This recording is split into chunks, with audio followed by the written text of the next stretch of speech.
അപ്പോൾ യു എയിൽ കുറച്ച് പ്രോഗ്രാമായിട്ടാണ് പോയത്. അതിനുശേഷം തിരിച്ചു വരുന്നു. വന്നതിന് ശേഷം വന്നതിൻ്റെ അന്ന് മുതൽ ഈ പറയുന്ന ആ ദിവസം വരെ എല്ലാ ദിവസവും എനിക്ക് ഇനോഗ്രേഷൻസും പ്രോഗ്രാമാണ്. അപ്പോൾ നമ്മളെ ആൾക്കാർ വിളിക്കുന്നു.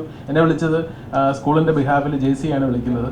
ഇങ്ങനൊരു ഫംഗ്ഷൻ ഉണ്ട്, പ്രവേശനോത്സവമാണ്. എനിക്ക് അന്ന് തന്നെ വേറെ 3 പരിപാടി ഉണ്ടായിരുന്നു. അപ്പോൾ അതും കഴിഞ്ഞ് കുറച്ച് ലേറ്റായിട്ടാണ് എത്തിയത്. അങ്ങനെയാണ് ഫംഗ്ഷനിൽ ഞാൻ പങ്കെടുക്കുന്നത്. നമ്മളെ വിളിക്കുമ്പോൾ നമ്മുടെ പേരിലൊരു വ്യാജ പരാതി കൊടുത്തു, വ്യാജ കേസ് എടുത്തു.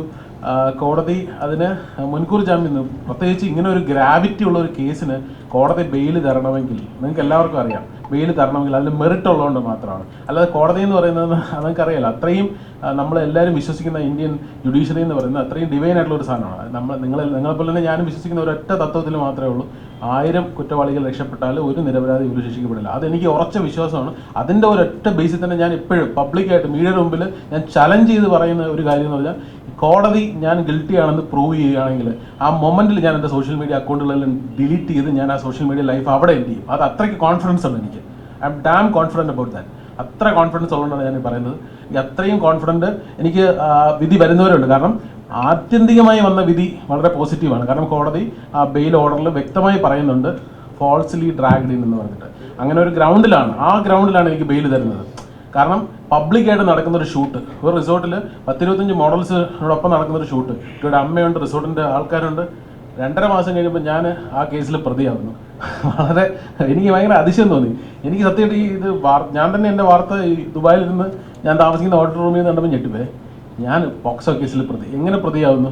എൻ്റെ കൂടെ അഭിനയിച്ച ഒരു കുട്ടിക്ക് 15 വയസ്സ് താഴെയാണ്, അല്ല 15 വയസ്സേ ഉള്ളൂ. ആ കുട്ടി സമ്മതമില്ലാതെ ആണ് ഞാൻ ഇത്രയും ദിവസം ആ വീഡിയോ സോഷ്യൽ മീഡിയയിൽ ഇട്ടിരുന്നത്. ആ കുട്ടി കൊളാബ് ചെയ്തിരുന്ന വീഡിയോ കേസ് കൊടുത്ത് 3 ദിവസത്തിന് ശേഷമാണ് കുട്ടി കൊളാബ് റിമൂവ് ചെയ്തത്. എല്ലാത്തിൻ്റെ പ്രൂഫ് കോടതിയിൽ നമ്മൾ സബ്മിറ്റ് ചെയ്തിട്ടുണ്ട്. അപ്പോൾ അത്തരം ഇതൊരു ഗൂഢാലോചനയുടെ ഭാഗമാണ്. കാരണം പ്രത്യേകിച്ച് ഞാൻ ഈ ഇനോഗ്രേഷൻസിൻ്റെയും അല്ലെങ്കിൽ ബ്രാൻഡിങ് ആൻഡ് പ്രൊമോഷൻസിൻ്റെയും പേരിൽ ഒരു വേൾഡ് റെക്കോർഡ് കിട്ടിയ ഒരാളാണ്. അപ്പം ബേബി മറ്റുള്ള ഇൻഫ്ലുവൻസേഴ്സിന് എന്നോട് പൊതുവെ ഒരു ദേഷ്യമുണ്ട്. പല പോസ്റ്റുകളിലും പല ഇതിലൊക്കെ ഞാൻ ഒരുപാട് ബോഡി ഷേമിങ് ആണ് എനിക്ക് മെയിനായിട്ട് കൂടുതൽ കാണുന്നത്. നമ്മളിപ്പോൾ ഏതൊരു വീഡിയോ ഇട്ടാലും തടിയൻ അല്ലെങ്കിൽ അങ്ങനെയുള്ളൊരു സാധനങ്ങളൊക്കെ വെച്ചിട്ട് കുറേ ഒരു ഇതൊക്കെ വരാറുണ്ട്. അപ്പോൾ അതൊക്കെ നമ്മൾ വലിയ കെയർ ചെയ്യാറില്ല. കാരണം ബോഡി ഷേമിങ് ഞാൻ വലിയ കാര്യമായിട്ട് എടുക്കുന്ന ഒരാളല്ല, ഞാൻ പോസിറ്റീവായിട്ട് എടുക്കുന്ന ആളാണ്. ഈ ബോഡി വെച്ചിട്ടാണ് നമ്മൾ ഇവിടെ വരെയൊക്കെ എത്തിയത്. അപ്പം ഇത് തന്നെ അങ്ങനെ ആയിരിക്കും എന്ന് നമുക്ക് ഉള്ള ഒരാളാണ്. അപ്പോൾ അത്തരം കാര്യങ്ങളൊക്കെ കണക്കിലെടുക്കാതിരുന്നപ്പോഴാണ് ഇത്തരത്തിലുള്ളൊരു സാധനം വരികയും ഈ പെൺകുട്ടിയുടെ മാതാപിതാക്കളെ നിർബന്ധിച്ച് അവരെ കൊണ്ട് കേസ് കൊടുപ്പിക്കുകയൊക്കെ ചെയ്ത്.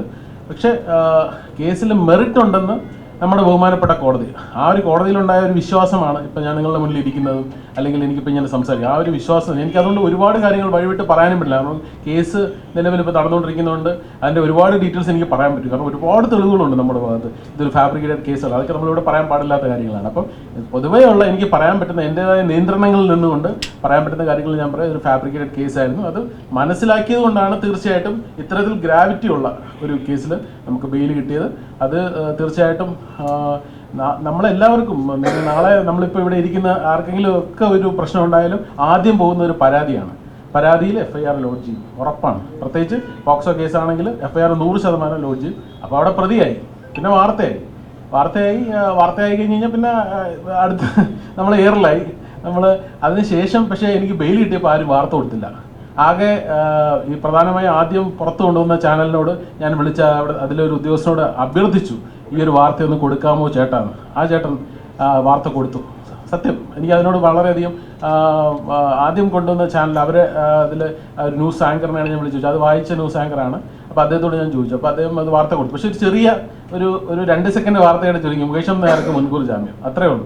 ആ കേസിൻ്റെ ഗ്രൗണ്ട് എന്തായിരുന്നെന്നോ എന്ത് അടിസ്ഥാനത്തിൽ കോടതി ജാമ്യം കൊടുത്തുവെന്നോ എന്ത് മെറിറ്റ് ആയിരുന്നെന്നൊന്നും അതിൽ പറഞ്ഞില്ല. മേ ബി അവരുടെ സമയക്കുറവുകൊണ്ടായിരിക്കാം. പക്ഷേ ഇത്തരം കേസുകളിൽ കോടതി ഒരാളെ അല്ലെങ്കിൽ പോലീസ് കേസ് എടുക്കുമ്പോൾ കോടതി ബെയിൽ കൊടുക്കുമ്പോൾ അതിൽ കോടതി പറയുന്ന ഫൈൻഡിങ്സ് ഒക്കെ പറയുന്നത് അത് നിങ്ങൾ വാർത്തയാക്കണം. അല്ലാതെ നാളെ ഈ ക്യാമറയ്ക്ക് പിന്നിലിരിക്കുന്നതോ അല്ലെങ്കിൽ മൈക്കും പിടിച്ചിരിക്കുന്നതോ നിങ്ങൾക്കെതിരെയും വരാം ഒരു ആരോപണം. ആ സമയത്തും ഈ ഒരു ഇൻറ്റൻസിറ്റി നിങ്ങൾക്ക് മനസ്സിലാവുള്ളൂ. കാരണം ഞാൻ പ്രതീക്ഷിക്കുന്നില്ല, ഇന്നേ വരെ ഞാനൊരു 100+ മോഡൽസുമായിട്ട് വർക്ക് ചെയ്തിട്ടുണ്ട്. ആരും എനിക്കെതിരെ പരാതി വന്നിട്ടില്ല.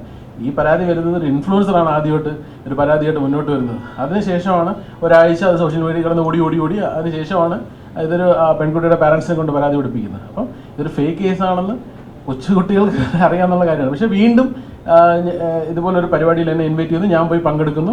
അവിടെ വെച്ചിട്ട് അത് വലിയ വിവാദമാകുന്നു. അതും ഈ ചാനലുകളിൽ വിളിച്ച് ഒരു കൂട്ടം ഇൻഫ്ലുവൻസേഴ്സാണ് പ്രോബ്ലം ഉണ്ടാക്കിയെന്നാണ് എനിക്ക് ചാനലുകളിൽ നിന്ന് അറിയാൻ പറ്റുക. അവർ പറഞ്ഞത് അങ്ങനെയാണ്.